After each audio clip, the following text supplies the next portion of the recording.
Bonjour, bienvenue chez Roller Station. Je me présente, je m'appelle Maxime et je vous propose de vous présenter le roller agressif et son équipement. Suivez-moi. Donc, dans un premier temps, il est important de discerner les produits roller.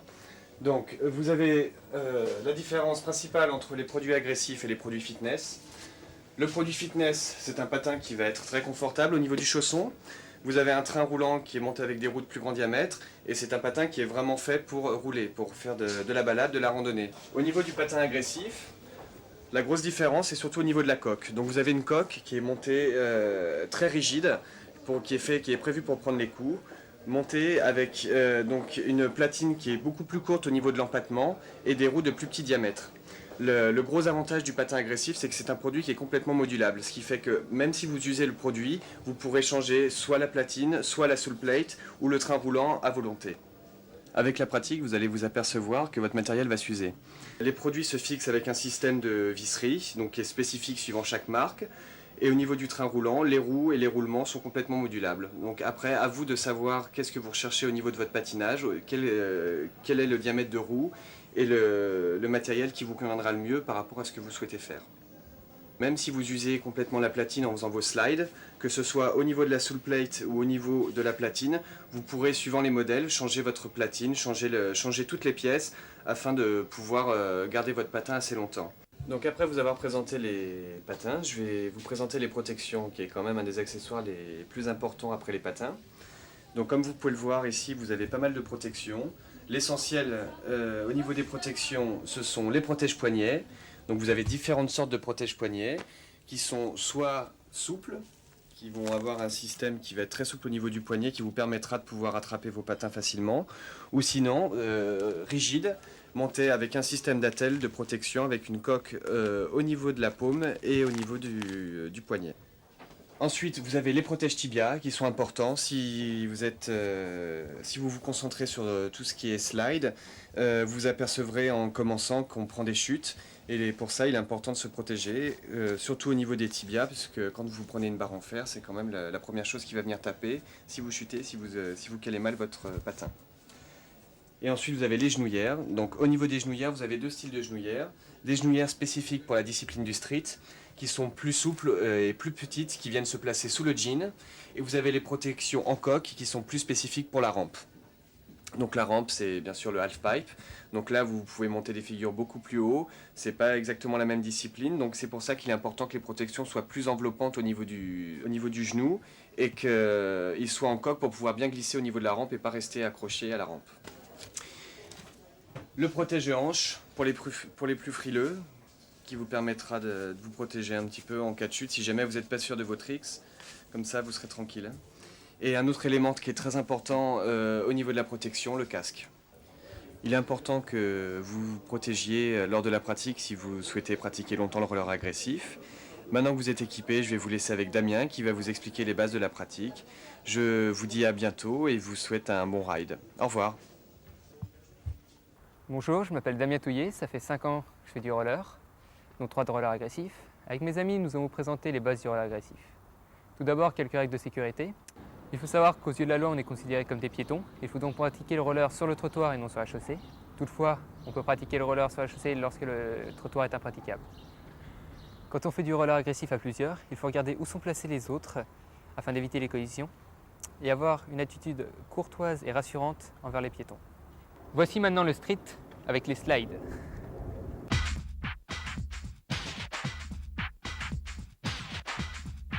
Le slide est une glissade sur une barre, un muret ou toute autre surface permettant de glisser. On commence par le soul. Le premier slide est le stool. Ce grind consiste à glisser avec le pied arrière parallèle au muret et le pied avant sur le H-block entre la deuxième et la troisième roue, face interne du pied. Le poids du corps se trouve ici sur la jambe arrière, c'est-à-dire le patin glissant sur la soul plate.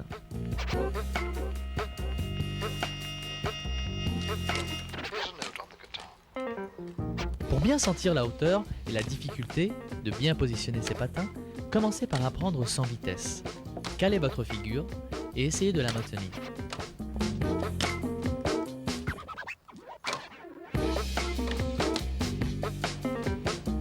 Ensuite, avec un peu d'élan, commencez par poser le premier patin, glissant sur la sous plate, puis le deuxième. Celui-ci sera d'autant plus facile à caler si votre jambe d'appui est fléchie.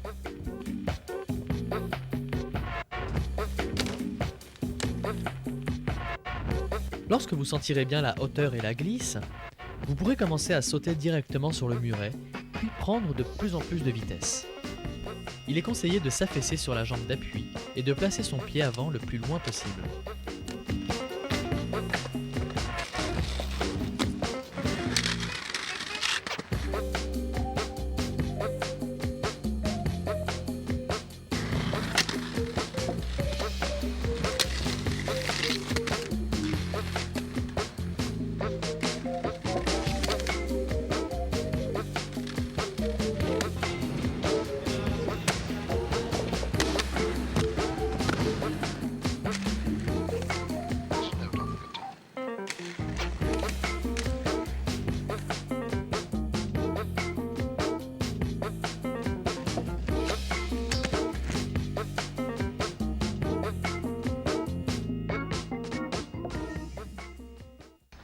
Maintenant, le front et le UFO.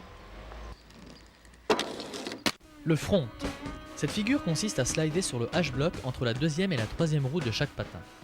Les deux patins sont perpendiculaires à la barre ou au muret. Pour le front, les patins doivent être légèrement inclinés vers l'intérieur pour permettre une meilleure glisse et limiter les risques d'accrochage. Ici, le poids du corps se trouve en grande partie sur la jambe arrière. Le UFO est un front avec beaucoup plus d'affaissement. Le slide se fait également sur les H-blocs de chaque patin, mais l'inclinaison des patins est plus importante. Pour cette figure, la coque de chaque patin doit toucher le support. Pour ceci, il est important que les deux genoux soient en contact.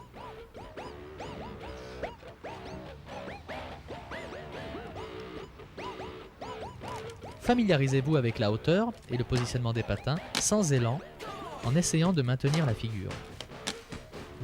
Pour le UFO, positionnez-vous en front, puis affaissez-vous au maximum.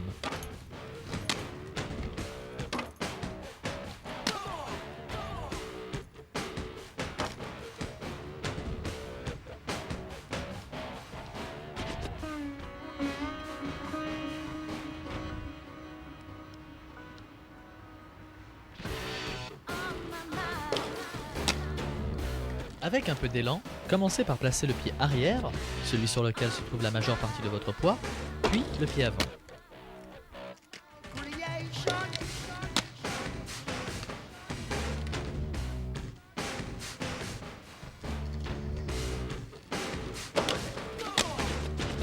Une fois la figure maîtrisée, vous pouvez prendre de plus en plus d'élan, l'idée étant d'arriver quasiment dans l'axe du muret.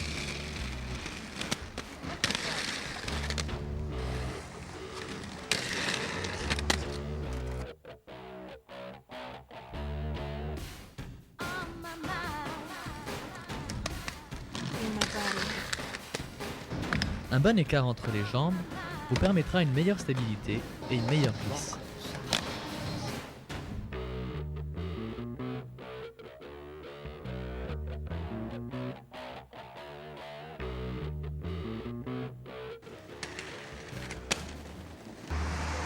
Maintenant, le Mizu.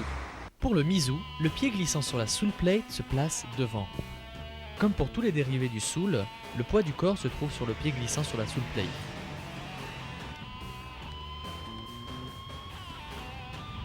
Le pied arrière, quant à lui, glisse sur le H-block entre la deuxième et la troisième roue, le pied incliné vers l'intérieur.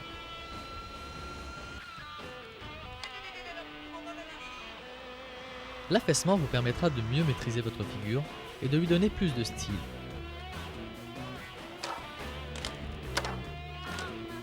Entraînez-vous à caler votre figure sans élan, puis, avec un peu d'élan, commencez par positionner le pied en soul, puis le deuxième.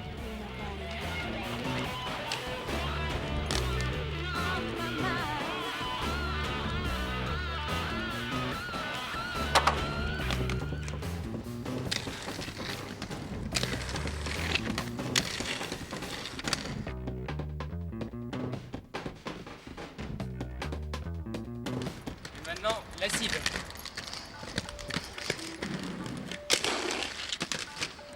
Pour l'acide, utilisez la même technique que le soul.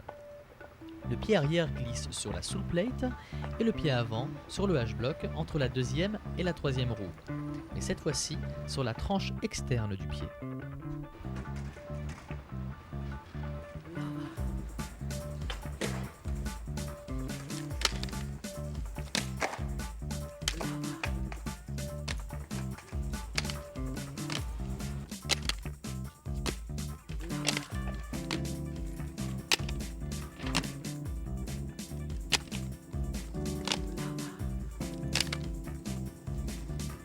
Comme pour les autres grinds, après avoir appris à caler votre figure sans élan, vous pourrez l'effectuer avec de l'élan, toujours dans l'axe du muret.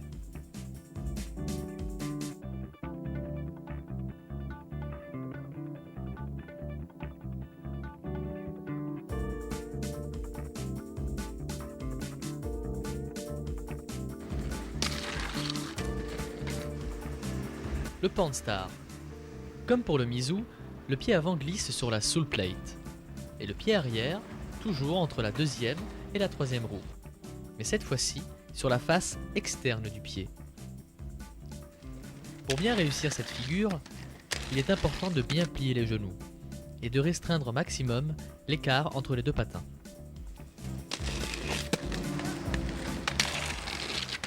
Le shifty.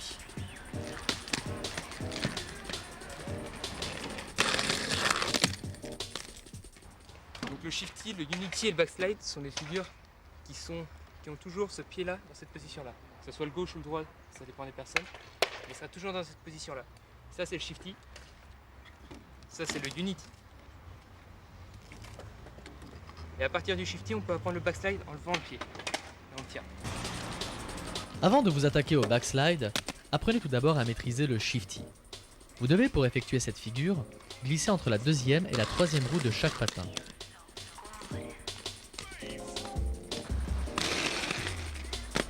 Le buste est ici placé entre les deux patins, qui doivent être le plus écartés possible.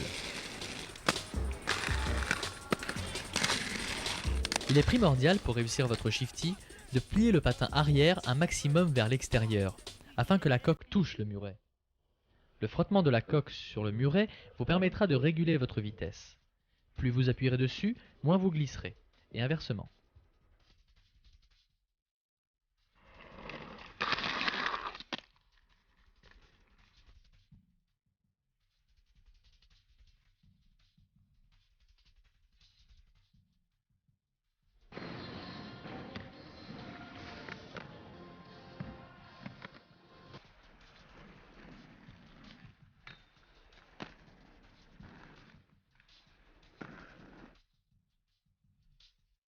Like this.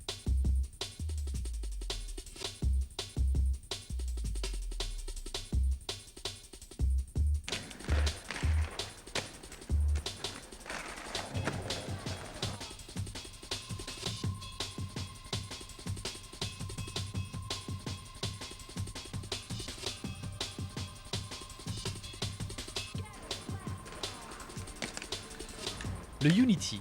Pour cette figure, on retrouve le même positionnement du pied d'appui que pour le Shifty. Vous devez glisser les pieds croisés, les genoux bien fléchis, entre la deuxième et la troisième roue. Inclinez les deux pieds vers les tranches externes des patins. Il faut là encore que les coques touchent le support. Il est important de commencer en mettant un pied après l'autre, en commençant par le pied d'appui bien sûr. La difficulté de cette figure est de caler ces deux patins sur les H-blocs, ce qui, vous le verrez, n'est pas toujours évident.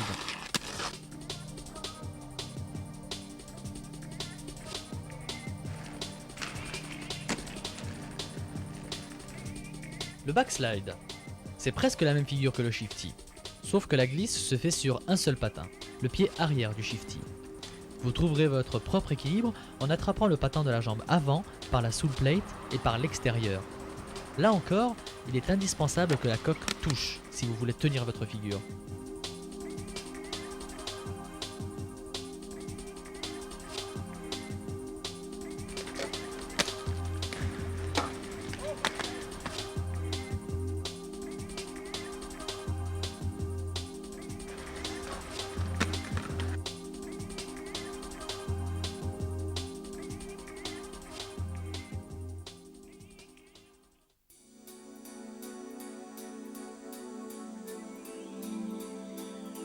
Le alley-oop.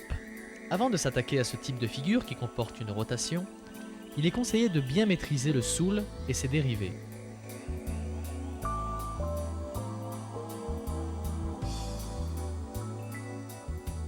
Le alley-oop est une rotation de 180 degrés pour se retrouver en grind de dos par rapport au sens de glisse. Cette rotation consiste à effectuer un 180 degrés vers l'intérieur du muret et de plaquer un dérivé du soul. Pour réussir cette figure, ne quittez jamais le muret des yeux.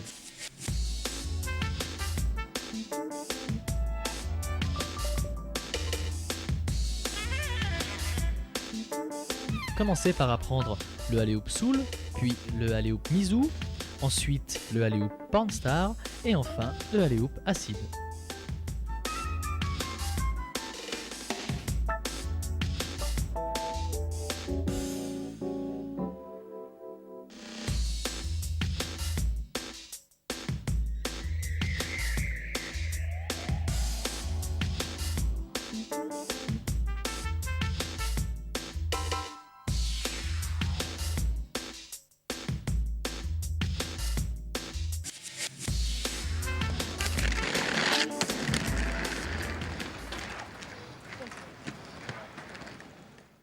Maintenant que vous maîtrisez bien les figures dérivées du soul, vous pouvez vous attaquer au top soul.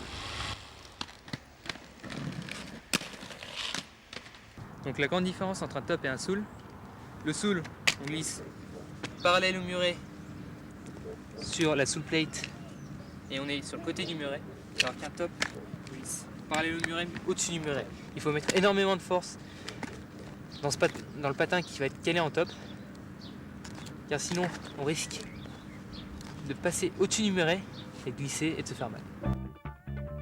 Le top soul. Voici la position du top soul. La jambe d'appui se trouve calée en top. La platine du patin se trouve donc au-dessus du support. La jambe avant, quant à elle, est calée ici en soul sur le H-block entre la deuxième et troisième roue. Comme pour les figures en soul, calez en premier votre patin en top, car c'est lui qui supporte le poids du corps. Une fois calé, il n'est pas difficile de placer l'autre patin.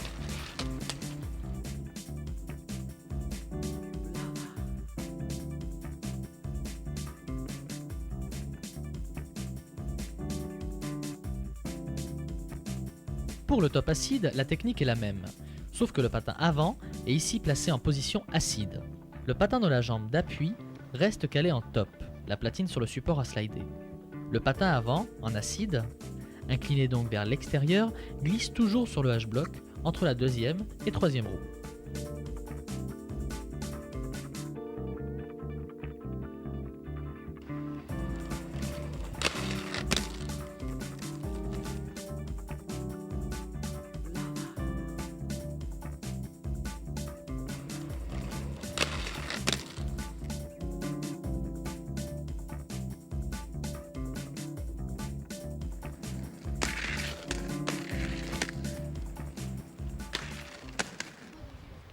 Un des dérivés du top soul, le sweet stance.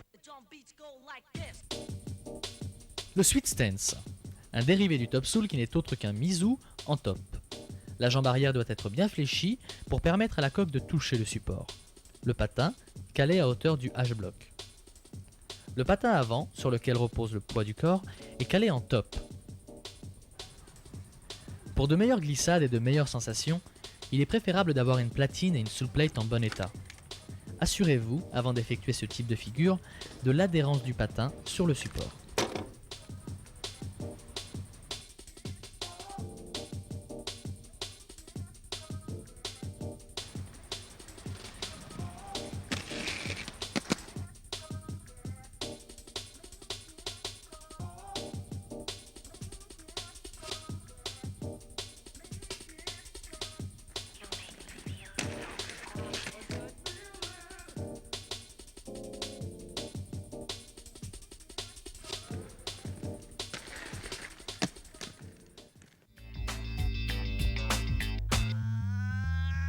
Pour terminer cette première partie d'initiation au slide, voici le true spin.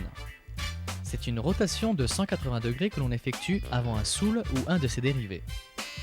A l'inverse du alley-oop, la rotation se fait vers l'extérieur du muret. ce qui oblige à quitter le muret des yeux. Commencez par le true spin Mizu, ensuite le true spin Pantstar, puis pour les plus doués d'entre vous, le true spin Soul et le true spin Acide. Des doués, en voici quelques-uns en action, sur l'art de street du FISE, Festival International.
Maintenant qu'on en a terminé avec les slides, on va passer au saut, plus particulièrement rotation. Je vous conseille pour les rotations d'apprendre tout d'abord en basket. Commencez par faire un 180 degrés, puis 360, puis 540. Une fois que vous maîtrisez bien ces rotations, essayez de les faire en roller, sans vitesse, sans vous déplacer. Une fois que vous les maîtrisez bien, essayez de le faire en prenant de l'élan. Ensuite, faites-le en descendant 2 ou 3 marches, puis en montant 2 ou 3 marches, et augmentez la difficulté au fur et à mesure. Pour le 180 ou pour le 360 ou pour le 540, il faut balancer une épaule dans un sens, plus ou moins fort selon la rotation, mais il faut balancer tout d'abord une épaule et le reste du 180 consiste à faire un demi-tour, 360 un tour complet, 540 un tour et demi.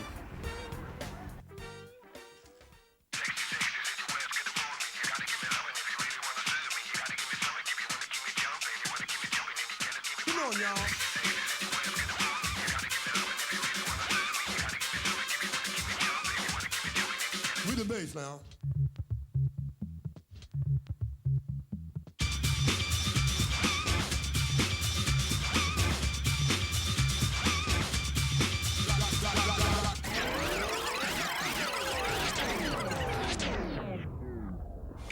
Rock to the bopper to the beat, don't stop it, come on, give it what you got, cause I make you hot, yeah. Rock to the bopper to the beat, don't stop it, come on, give it what you got, cause I make you hot, yeah. Rock to the bopper to the beat, don't stop it, come on, give it what you got, cause I make you hot, yo. Rock to the bopper to the beat, don't stop it, yo.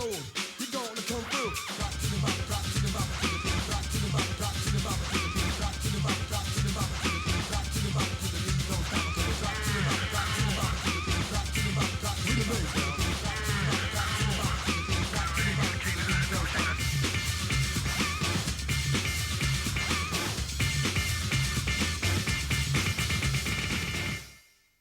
Avant de vous apprendre les figures en saut, je vais tout d'abord vous apprendre à réceptionner vos sauts. À la réception, il faut que vous ayez un écart entre les jambes qui soit égal à l'envergure des épaules. Il faut que la fin d'un patin soit juste au maximum juste derrière l'autre. Et lorsque vous touchez le sol, il faut que vous affaissez un maximum afin d'amortir le plus possible la réception.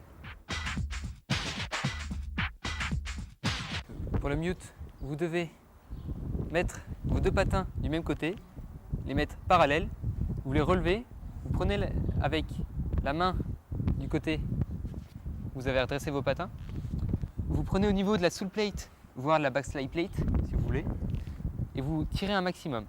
Drum beats go like this.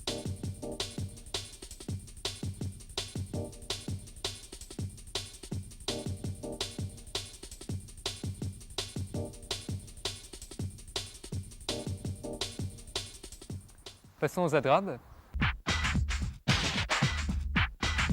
Vous devez mettre vos patins sur un côté, encore une fois. Vous les décalez un petit peu. Vous devez mettre un patin environ entre le genou et le haut du patin de l'autre. Vous prenez cette fois au niveau de la platine et vous tenez la figure le plus longtemps possible.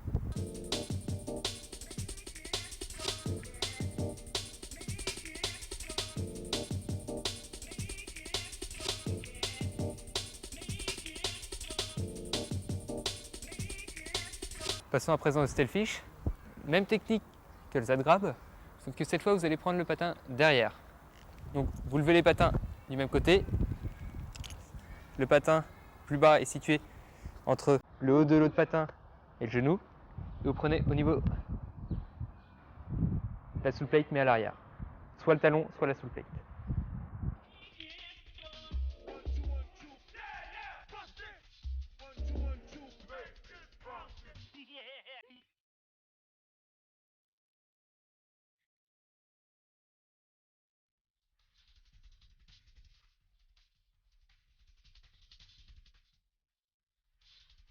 Maintenant, je vais vous présenter des figures plus adaptées à la pratique du street de skatepark. Tout d'abord, le Liu Kang. Vous devez former un 90 degrés avec une jambe qui est tendue et l'autre vous la repliez, vous la gravez. 90 degrés entre le corps et les jambes. Voyons le flying fish. Vous devez mettre une jambe au niveau des fesses, voire la cuisse, tendre l'autre et la graber.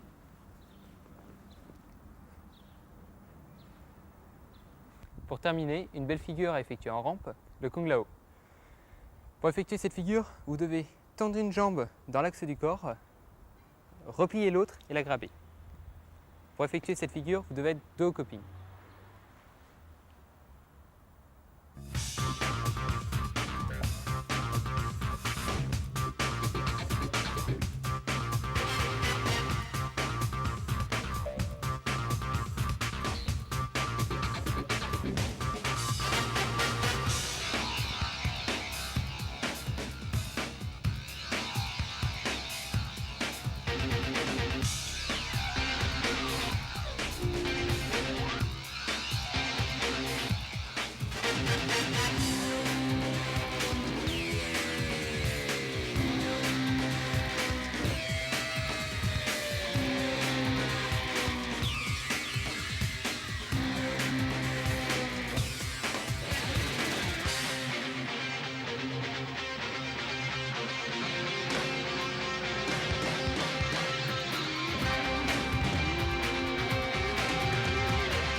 Passons maintenant à la rampe. Il en existe trois sortes, la mini, la middle et la big. On va vous apprendre les bases sur une mini rampe. Pour apprendre à skater une mini rampe, il faut tout d'abord pomper. Pomper consiste à partir du flat bottom, la partie la plus basse de la rampe. Vous patinez afin de monter le plus haut possible. Lorsque vous avez une montée, redressez-vous et lorsqu'il y a une descente, affaissez-vous un maximum afin de prendre plus de vitesse. Une fois que vous arrivez à toucher le coping, vous pouvez apprendre à partir assis.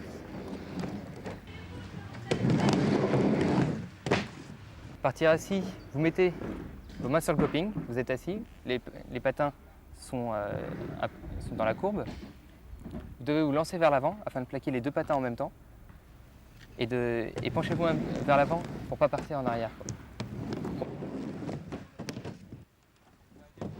Vous déséquilibrez vers l'avant, vous essayez de plaquer vos deux patins en même temps et vous restez un petit peu en avant afin de suivre la courbe et pas partir en arrière. Une fois que vous maîtrisez bien ce départ assis, commencez par partir debout. Pour partir debout, vous devez caler vos patins entre la deuxième et troisième roue sur le H-block au niveau du coping. Surtout ne pas trop les écarter, sinon vous risquez de glisser. Une fois que vous maîtrisez bien ce départ, essayez en mettant un pied et balancez l'autre afin de caler vos deux pieds dans la rampe. Vous prendrez de ce fait plus de vitesse. Troisième étape, vous partez au niveau de la barrière, vous roulez un petit peu en haut et vous sautez directement dans la rampe. Vous prendrez encore plus de vitesse de cette manière. Une fois que vous savez partir debout, essayez de faire des rocks avant et des rocks arrière. Le rock avant, vous partez de face et vous arrêtez sur le coping en écartant légèrement les jambes et vous plaquez et vous mettez vos patins entre la deuxième et troisième roue encore une fois.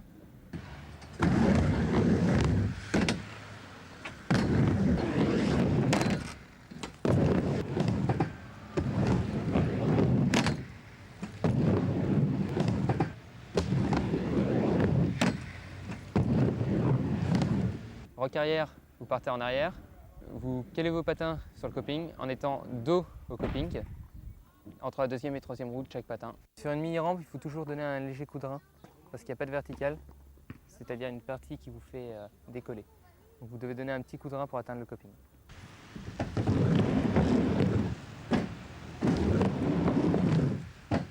La technique du disaster. Vous devez partir face au coping. Au moment où vous êtes au niveau du coping, vous donnez une légère impulsion. Vous effectuez un 180 degrés, pas trop haut, et vous devez atterrir en rock arrière sur le coping.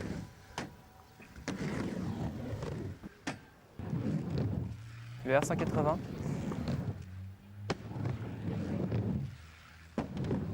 En partant debout, vous devez aller le plus haut possible. Une fois que vous êtes au maximum de votre hauteur, avant de redescendre, c'est-à-dire au point mort, vous effectuez un 180 degrés et vous repartez face à la rampe.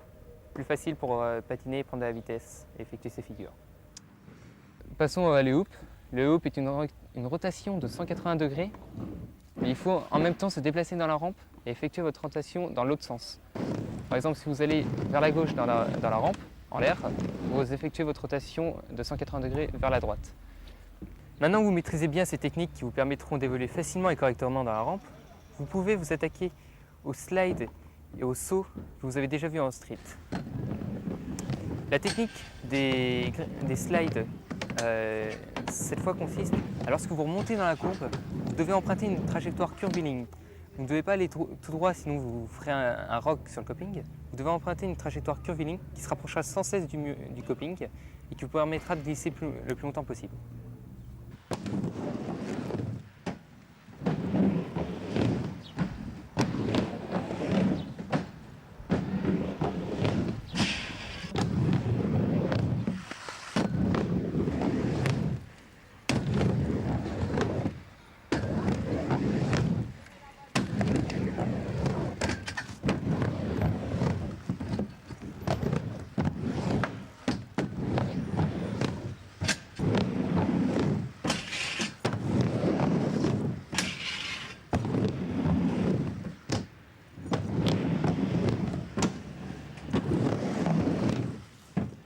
À présent, vous avez toutes les cartes en main pour pratiquer le roller agressif dans de bonnes conditions.